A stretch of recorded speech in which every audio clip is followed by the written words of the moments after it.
Hello everyone and welcome back to this new lesson.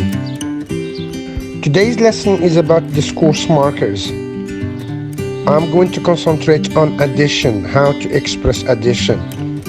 So in this lesson I'm going to see the most frequently used expressions to express addition with examples, of course. And at the end I will give an exercise, practice. First expression, both and. This expression goes in the middle of a sentence and helps to identify two characteristics of a concept. For example, James is both tall and strong. Another example, English is both interesting and useful. Look here, what comes after both should be the same as what comes after and. Both tall and strong. Adjective, adjective. Tall is an adjective and strong is another adjective. The second example, both interesting and useful. So interesting and useful are both adjectives. So what comes after both grammatically should be the same as what comes after and grammatically as well. So if we say James both teaches English and plays the guitar, we have teaches and plays, verbs. It's the same as if we say James is both a teacher and a musician. A teacher and a musician, two nouns. So remember, what comes after both should be the same in its grammatical category as what comes after and. Expression 2. Not only, but also. We can also have but as well. This expression is quite useful in everyday English. It joins nouns, adjectives, adverbs, verbs, phrases, and clauses. For example, James is not only tall, but also strong. Another example, English is not only interesting, but also funny. Once more, what comes after not only should be the same, grammatically speaking, as what comes after but also. If we put not only at the beginning, we will need inversion.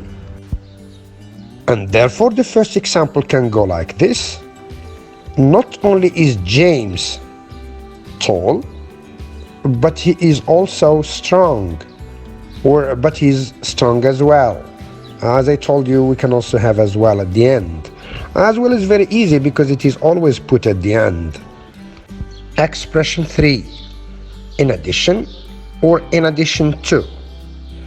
This adverbial phrase is usually at the beginning of a sentence and is followed by a comma.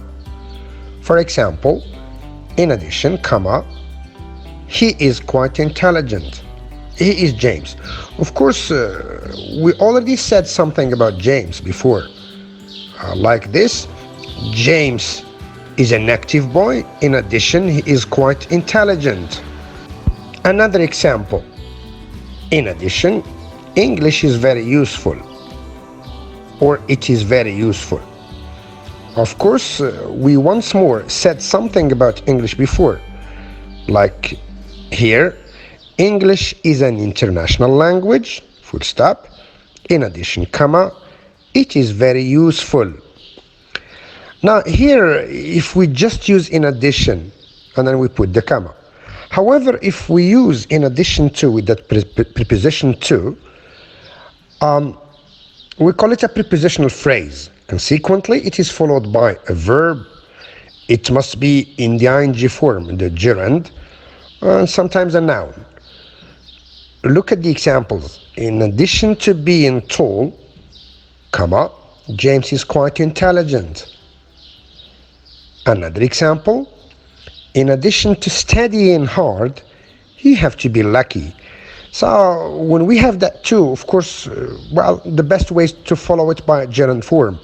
Look at this, being, in addition to being.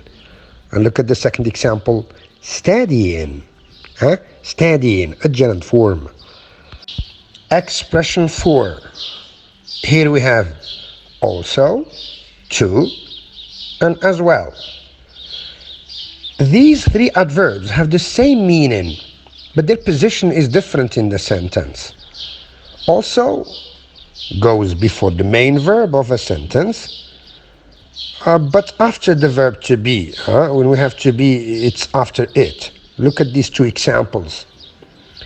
He also speaks English very fluently. Also before speaks. He also speaks English very fluently. Look at the example with to be. It is also entertaining. We have it is to be, and then also, it is also entertaining. So also comes after to be. Now to and as well go just at the end of a sentence. And this is very easy, isn't it? For example, he speaks English very fluently as well. Or he speaks English very fluently too. The second example, it is entertaining as well. It is entertaining too.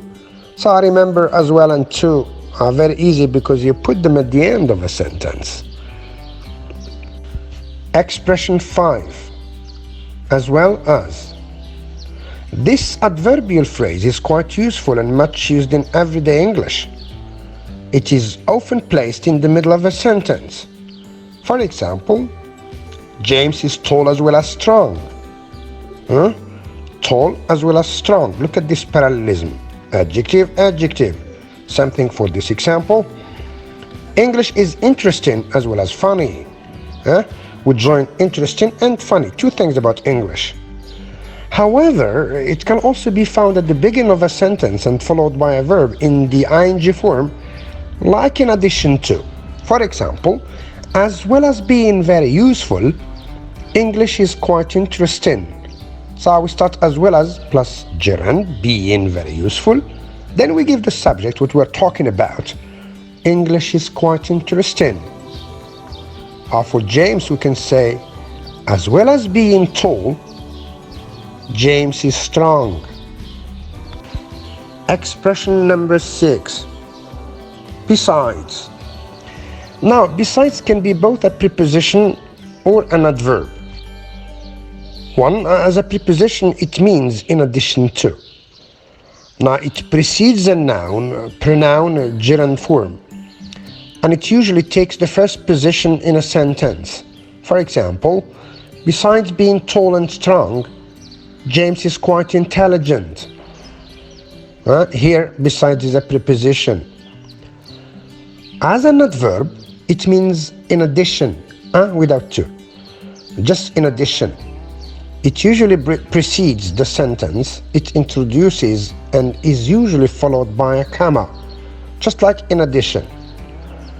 For example, English is quite interesting, full stop, besides, comma, and here as we saw earlier we can put in addition. It is very useful. I repeat the sentence, English is quite interesting, besides, it is very useful. In this case, besides can be replaced by moreover or what is more, in formal contexts. In writings, for example, while writing your paragraphs. Practice. Choose the correct discourse marker.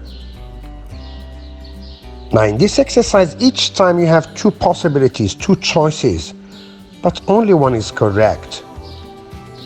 Once more, I will ask you to pause the video, get concentrated on each sentence at a time, and choose the right discourse marker or the right linker. Show me some good job. Take your time, go back to the lesson, and answer appropriately and correctly. I am sure you'll get all the sentences right. Just go back to the lesson and see the uses of these discourse markers, these linkers, and choose the right option. Good luck. Play back the lesson to understand every detail concerning each discourse marker linked to addition, and choose the right option in each statement, in each sentence. You can put your answers in comments down the video, which I will have a look at and correct. And good luck. My lesson has come to an end. I hope you understand everything linked to addition, I mean the discourse markers that are related to expressing addition. I also wish you can use them appropriately in your paragraphs while writing paragraphs. Good luck and ta-ta for now.